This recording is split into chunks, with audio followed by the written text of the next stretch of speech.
A desonestidade de Honório através da religião. Dentro do carro, a caminho de sua casa, Camila tentou em vão e seguidas vezes falar com seus familiares. Chorosa por suas condições, começou a sentir-se insegura pelo seu futuro incerto. Acompanhando a família em tudo o que faziam, ela não tinha alternativa senão a de ficar ali vegetando na companhia dos seus. Ao amanhecer, sentiu fome. Tentou pegar alguns dos alimentos que se encontravam arrumados sobre a mesa para o desjejum de todos. Incapaz sequer de tocá-los, desistiu após inúmeras tentativas. Depois chorou. Sentindo-se um ser translúcido e malfadado, começou a impugnar a existência de Deus e de todos os valores morais que aprendera a respeitar durante toda a sua vida. Em seu pensamento começaram a surgir inúmeras indagações. Para onde vão os que morrem? Se estou em minha casa, onde está o restante dos meus familiares que cruzaram a fronteira da morte antes de mim? Meus avós maternos que morreram há anos? Por que será que não estão aqui agora? Para onde foram? Mesmo sem obter resposta, ela prosseguiu seu raciocínio naquela linha de pensamento, questionando: onde será que fica o céu e o inferno? Seria o inferno aqui junto com os vivos? Não, no inferno há fogo e sofrimento. O que eu tenho, no entanto, é fome. Sentando ao lado de sua mãe durante o tempo em que tomavam café da manhã, Camila recostou sua cabeça no ombro da genitora, buscando afeto, pois a carência afetiva era imensa. Durante aquele desjejum, Clara ficou com um semblante choroso e passou a pensar na filha que perdera, desejando ter ali sua presença, ou querendo ter a certeza de que ela estivesse em boas condições. Honório, notando a tristeza presente na mulher, vociferou: lembre-se, mulher, o demônio entra em nossos pensamentos quando nós deixamos. Clara não se pronunciou, continuando seu café. Logo depois de todos se retiraram da mesa, Camila sentia-se menos faminta. Ela havia absorvido as energias dos alimentos através de sua mãe, porém não se deu conta disso. Sem saber o que fazer naquelas condições em que se achava, Camila foi para a sala de estar, onde seu pai se encontrava empenhado na leitura de um jornal. Minutos depois, Vera e Cida pararam junto à estante vasta de livros à procura de uma determinada matéria. As irmãs discutiam sobre o assunto enquanto Honório, resoluto e inflexível, pronunciou a elas, de forma hostil e desagradável, sem respeitar a atividade nem os direitos das filhas: vão para o quarto, preciso telefonar. Mas, pai, precisamos de... Vera tentou dizer. Interrompendo-a bruscamente, ele reagiu: eu mandei ir para o quarto. Sem demora ou reclamação, elas se retiraram temerosas. Camila passou a refletir sobre o comportamento de seu pai. Para que tanta animosidade? Pensava ela. Meu pai não tinha razão para tratá-la assim de forma tão irracional e estúpida. Tua maneira de falar sempre fora hostil. Isso é admirável, pois os ensinamentos e as pregações que ele faz como pastor diferem completamente de suas atitudes quando se trata de sua família. Sabendo que seu pai não podia ouvi-la, ela falou-lhe ao ouvido: pai, dentro de tua própria casa, o Senhor não sabe praticar um dos principais mandamentos, que é amar ao próximo como a ti mesmo. Esse próximo de que nos fala o mandamento são aqueles que encontramos dentro do nosso lar. É no lar que deve haver imensa e extrema troca de gentilezas, além de causar excelentes energias benéficas, carregadas de otimismo sadio e tranquilo aos que dela vibram e compartilham. Proporciona aos ouvintes ou espectadores o exemplo e as impressões salutares que os estimularão à prática de ações semelhantes. Honório não podia sequer sentir o raciocínio sensato e edificante que sua filha lhe emitiu. pois ele se encontrava espiritualmente distante dessas sensibilidades, agora tão aguçadas de sua filha, que podia vê-lo com outros olhos. Camila reteve aquele pensamento e mencionou: por que estou falando assim? O que pode me levar a essas conclusões sobre atitudes de meu pai? Será que eu deveria defender esse mandamento de amar ao próximo? Pois hoje tenho a impressão que Deus me abandonou. Se Deus existe, por que Ele não impede meu pai de falar e agir de forma imprudente sobre os ensinamentos do Evangelho? Por que não me tira daqui, Senhor? Nesse instante, ela passou a experimentar uma amarga e infeliz sensação de angústia e abandono. De súbito, sua atenção se voltou à gargalhada emitida por seu pai, que estava em concentrada conversa ao telefone. Foi então que passou a tentar o que ele dizia. Mas é claro, tu pensas que sou otário? E novamente um sorriso simulado com o canto da boca se fez na face de Honório, que passou a ouvir o seu interlocutor. Camila inquietou-se. Nunca ouvira seu pai com aquela fisionomia. Logo ele revidou novamente alguma indagação que partiu do outro. Não, de forma alguma. Sabe, Monteiro, eu tenho em mente uma coisa. Presto àquele bando de infelizes amargurados um serviço de extrema necessidade e importância, pois, pelo que nós podemos perceber, eles são incapazes de raciocinarem sozinhos.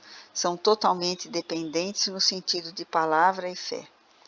Se esse pessoal não for à igreja, não consegue rezar sozinho. Depois cai em melancolia, ociosidade, depressão e não tem o ânimo para trabalhar ou conduzir bem-estar para dentro das suas próprias casas.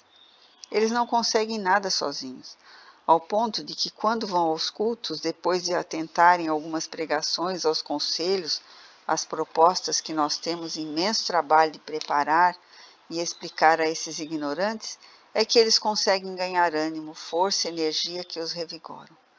Daí que eles saem de lá entusiasmados, renovados. E tudo isso graças a quê? Graças ao nosso esforço e à nossa capacidade. Sem nós, esses pobres e infelizes estariam em conflitos interiores, desarmonia em seus lares, preguiça para o trabalho, etc. E quem é que despende imenso esforço mental, além de enorme tempo gasto para que esse pessoal possa ter um pouco de autoestima? Nós, é claro. Enquanto Honório escutava a opinião de seu colega, Camila foi vencida pela golfada de verdades horrendas sobre as opiniões sinceras de seu pai, quando ao que ele realmente sentia sobre aqueles fiéis tão delicados. Ela ficou estupefata e deixou-se escorregar pela parede onde encostara até chegar ao chão e lá ficou sentada. Seu primeiro impulso foi o de revolta contra tudo e todos. Olhando incrédula para seu pai, que ainda deleitava sobre aquele assunto, pôde ver rolando em torno dele sombras agressivas que tentavam atingi-lo. Porém, Honório não conseguia senti-las ou percebê-las, até porque seu animado assunto prosseguia. Eu não os engano, Monteiro, dizia Honório irônico. Sempre digo que aquela arrecadação é em nome de Deus para a casa do Senhor.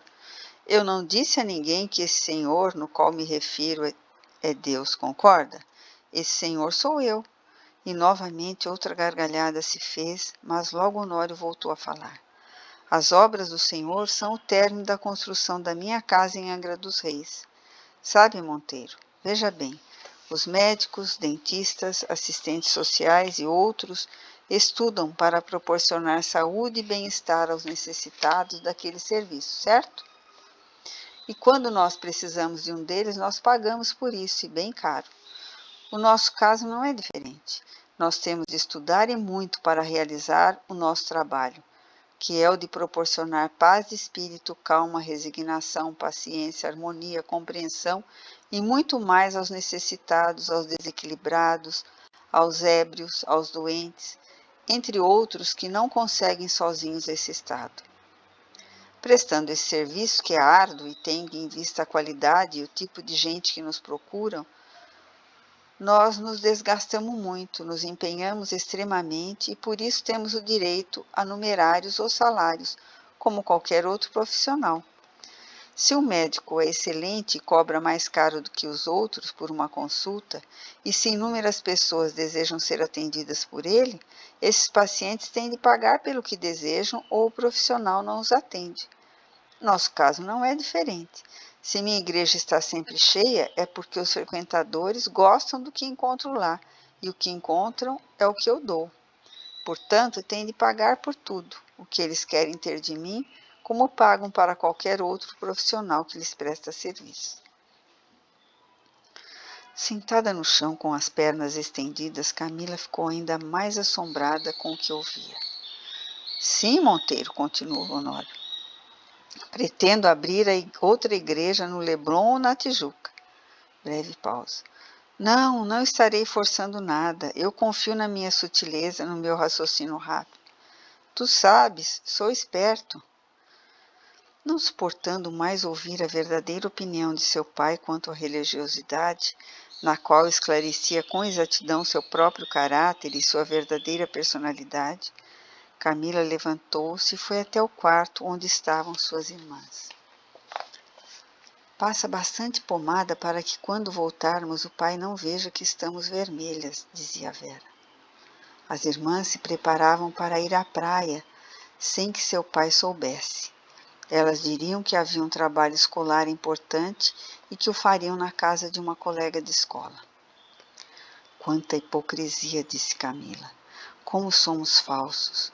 Fiz tanto disso, menti, fugi, saí às escondidas para namorar, como se tudo ficasse encoberto para sempre. E tudo isso por quê?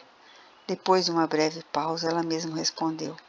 Porque a começar pelo nosso pai, sempre tivemos o fingimento, a mentira e a falsidade vigorando em nossos corações. Nosso pai, indiretamente, sempre nos ensinou a mentir quando nos pedia para não contarmos isso ou aquilo aos outros sobre o que tivéssemos ouvido ou presenciado. Impressionada por tomar ciência de seu pai, era um homem impúdico, cínico, e longe de ser temente à justiça divina, Camila passou a ter um sentimento repulsivo por ele.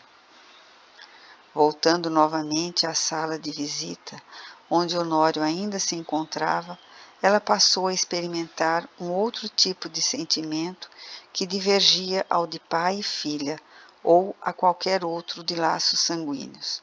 Agora o repudiavam, odiava. Ouvindo o final da conversa de seu pai ao telefone, ela alertou. É claro que estou disposto, disse Honório. Quero ver sim. Além do que, será melhor conversarmos pessoalmente. Estou indo agora mesmo. Até mais. Camila não hesitou. Resolveu acompanhá-lo para descobrir o que mais camuflava de forma astuciosa. Honório arrumou-se rapidamente. Avisou a esposa que não voltaria para o almoço daquele domingo, e depois de seu encontro iria direto para a igreja, onde se encontraria com ela e os filhos. Ao sair de casa, Honório fechou a porta sobre Camila, que descobriu naquele instante que portas e paredes não lhe seriam mais obstáculos. Entretanto, aquela experiência fez sentir um frio estranho correr-lhe pelo corpo espiritual. Ela entrou no luxuoso carro junto com seu pai e o acompanhou até um requintado edifício no Leblon. Depois de estacionar, Honório desceu e alinhou ligeiramente as roupas que desajustara quando sentara para dirigir. O espírito de Camila desceu com ele, observando para onde iria. Caminhando alguns metros distraidamente pela calçada, Honório sobressaltou-se ao deparar com uma mulher que, com animada e sincera simplicidade, o cumprimentou de forma cortês. Honório, como vai? Quanto tempo? Honório, demonstrando nítida insatisfação ao vê-la, revidou o cumprimento com modos rústicos e descortês. Vou indo. E quando ela se virou para seguir seu rumo, a mulher insistiu. E a Clara, como tem passado? Os filhos, que já devem estar bem grandes, vão indo bem. Desculpe-me, Dora, mas tenho um pouco de pressa. Nessa pequena pausa, Camila exclamou emocionada: Tia Dora! Dora transformou sua fisionomia de forma indefinível. Atenta, pareceu aguçar os ouvidos e girou a cabeça como se procurasse quem lhe havia chamado, enquanto dava um profundo suspiro de emoção. Mesmo sabendo que não foram os órgãos físicos que lhe proporcionavam a clareaudiência, foi instintiva aquela reação. Camila teve a nítida impressão de que Dora tinha percebido. Tia Dora, a senhora pode me ouvir? Dora, sentindo-se surpresa e com os olhos lacrimejando, assinou levemente a cabeça de forma positiva. Honório nada entendeu e insistiu friamente. Com licença, Dora, tenho de ir. Foi um prazer te ver. Podes deixar que eu darei tuas lembranças a todos em casa. Camila não se importou mais com seu pai, perdendo completamente o interesse pelos seus objetivos. Correndo para perto de Dora, começou a abraçá-la e, inexplicavelmente, passou a sentir-se melhor, pois havia preenchido parte do vazio e da solidão que a corroía, pois alguém do mundo dos vivos conseguia percebê-la e passar-lhe verdadeiro amor. Abraçada a Dora, Camila banhou-se de lágrimas em meio a um choro compulsivo. Dora passou a andar vagarosamente, esboçando no rosto um leve e delicado sorriso. Ambas pegaram o ônibus. Depois de algum tempo, desceram e andaram muito, até chegarem à simples, porém conchegante, casa onde Dora morava com seus 2 filhos. A última vez que Honório vira Dora foi quando a cunhada pediu-lhe ajuda para pagar a faculdade do filho Júlio. Diante da negativa e repudiante resposta de Honório, Dora e os filhos não mais o procuraram, nem mesmo mencionaram críticas ou comentários quanto ao tempo que Honório e a família viveram à mercê da bondade e do esforço deles. Dora soube do desencarne de Camila por alguns conhecidos que lhe informaram quando já haviam passado 2 semanas. Honório, depois que mudou da casa de seu irmão, Alfredo, influenciou e convenceu sua mulher e filhos de que seu irmão e a família viviam em pecado mortal por acreditar no que dizia o Espiritismo e na comunicação dos que já morreram, pois os mortos que se comunicam com os vivos só podem ter pacto com o diabo. Afinal, na opinião dele, somente o Satanás seria capaz de voltar ao mundo dos vivos, usando o corpo e a mente de o desencarnado para atazanar os que ainda estão aqui, enganando-os com suas mentiras para persuadi-los ao inferno. Somente assim o demônio teria mais escravos para servi-lo. Toda a família teve por opinião formada aquele conceito deliberado que lhe foi imposto pelas ideias preconceituosas e convenientes de Honório.